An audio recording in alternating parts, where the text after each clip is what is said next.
Jakarta deserves way better. When I first arrived, I knew very little about this city, but by the time I left, just 1 week later, I had become so frustrated by what's going on there. And I hope that things change quickly, because honestly, the people, the culture, the food, and the art all blew me away. My name is Josh, and I am a digital nomad who lives in a different country every single month. Join me as I explore one of the most populated cities in the entire world, a place where history and modernity sit side by side, and a place that shortly may not even exist at all. This is Jakarta, Indonesia.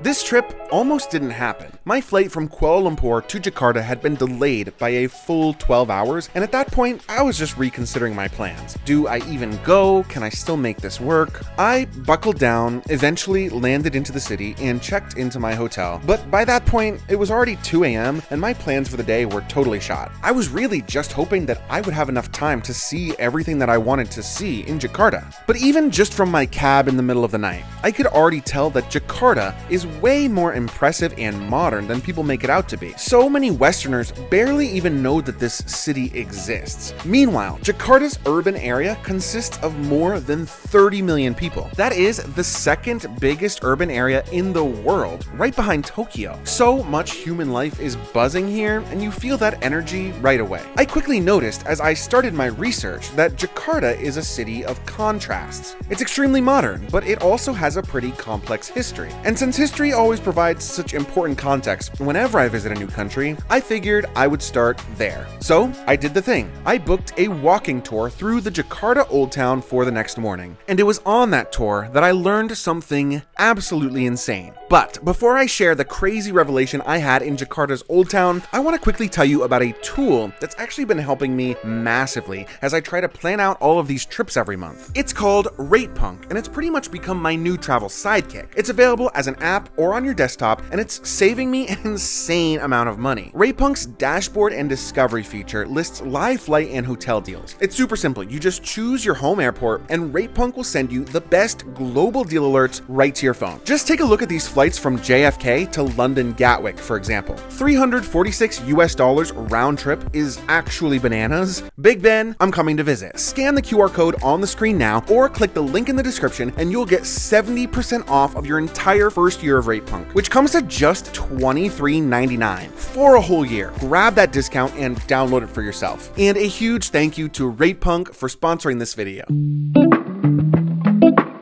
I woke up a few hours later and joined my walking tour of the Old Town. I learned so much, including some information that actually blew my mind and I was not expecting to hear, like, at all. But first, let me tell you about the things that I did on this tour that were lovely and cute and made me really start to grow quite fond of Jakarta. The Old Town here is called Kota, and it was at one time the headquarters of the Dutch East India Trading Company. Now, the history of Jakarta's colonization is one thing, and it explains, the reason that the buildings and the canals are the way that they are. But what I really loved, and was honestly probably my favorite part of my experience in Indonesia on the whole, was learning about Wayang, which is a traditional form of Javanese puppet theater. I am obsessed with this. I love storytelling, I love art, I love theater, I love history, and honestly, Wayang sort of just encapsulates it all into one. There is actually a whole museum dedicated to this in the Old Town called the Wayang Museum. But rather than visiting there, my tour led me to a smaller place in Kota called Puppet Wayang Studio. This was amazing because I had the chance to see a live Wayang show and speak directly with the artists who physically created the puppets and put on the shows. It's such a sort of haunting and beautiful art form, and I love that there is so much effort being put into keeping it alive. And I mean, not just on the island of Java, but in Indonesia on the whole. This was amazing, but unfortunately short-lived because we had to carry on. My other favorite part of this tour was actually getting the chance to hold a snake and an alligator for the first time in my entire life, thanks to a conservationist on the street, which was both cool and kind of creepy. I returned the animals to their owner, and shortly after, our tour stopped at a bridge. And while at first it might just seem like any old bridge, it would reshape the way that I think about Jakarta entirely. Toward the end of the tour, we approached a bridge in Kota which featured a large sort of statue or sculpture or something. I don't even know what to call it. Our tour guide, whose name was Kenya, let us know that this marker represents the fact that the city of Jakarta is sinking. Yes, sinking. The marker here actually represents where the city used to stand in elevation as opposed to where it presently sits. In fact, Jakarta is the fastest sinking city in the entire world, even faster than famously sinking cities such as Venice and New Orleans. The sinking is so fast and so dramatic that the nation of Indonesia has actually decided to move its capital away from Jakarta entirely, an entirely new city that is actually being built on the island of Borneo, known as Nusantara. It apparently will cost $35 billion US, and they're aiming for construction to be complete by 2045 to coincide with the country's 100th anniversary of independence. Given the central location and the fact that there aren't as many natural disasters in Borneo as opposed to in Java, you can sort of understand why they would make the change, but it can't help but make me feel like they're sort of just politically abandoning Jakarta.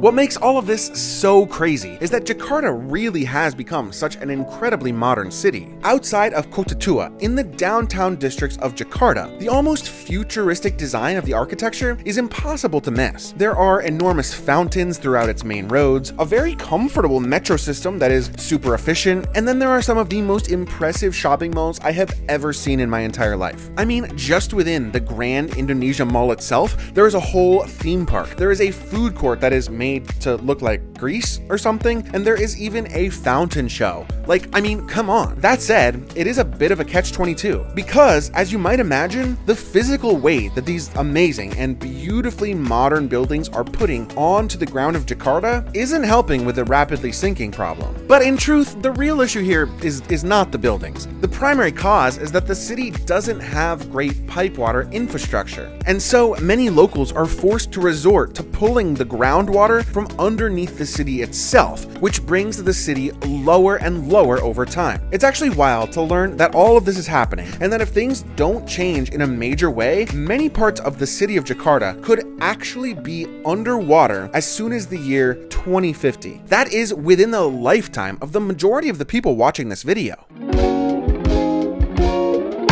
Jakarta deserves way better than this. It's such an interesting and jam-packed city with so much amazing food and culture and personality. I actually happened to visit in early August, which is just about a week before their Independence Day. It was so cool to see all of the national flags hanging everywhere in the city and the pride that Jakartans have for their city and for their country. I saw it in strong display at the National Monument, which is a burning flame and symbolizes the spirit of the Indonesian people. I saw it at the National Library and the National Museum as well, where so much history and culture is represented. It's all such an incredible way to immerse yourself in the past and the present of this city, all while its future is still in question. But more so than anything else, what affected me was talking to the locals. And not just my tour guides, but also the owners and the staff at the restaurants that I had the chance to eat at. In fact, I have a whole Jakarta street food video coming soon, so be sure to subscribe so you don't miss that one as well. The situation in Jakarta is sort of a microcosm of the world right now, that we are acting too late in order to change anything in the environment. So we're forced to abandon places that matter in favor of starting over somewhere else. Is that just our plan for the whole Earth? Do we just get up and move ourselves to Mars and let this planet of ours just flood and drown and die out? I mean, it sort of seems that way. And it's a shame because we have so much history and culture and life to be proud of as a planet. And the same thing is absolutely true for the city of Jakarta. So my advice, visit while you can. Go see a Wayang puppet show, go hold a snake, go eat some nasi goreng. Maybe things will turn around for the city, and I genuinely hope they do. But rather than treating Jakarta just as a stopover on your way to Bali, give the city a few days and appreciate its history and its people and its food for yourself. It's not too late to celebrate it for what it is, one of the major population hubs on this planet and home to millions upon millions upon millions of people all out here just trying their very best. And if you made it to the end, you are the very best. Thank you for watching. I actually have another video right here for you to watch next, and I have teamed up with the YouTube algorithm to suggest it just for you. Click the screen to watch it now.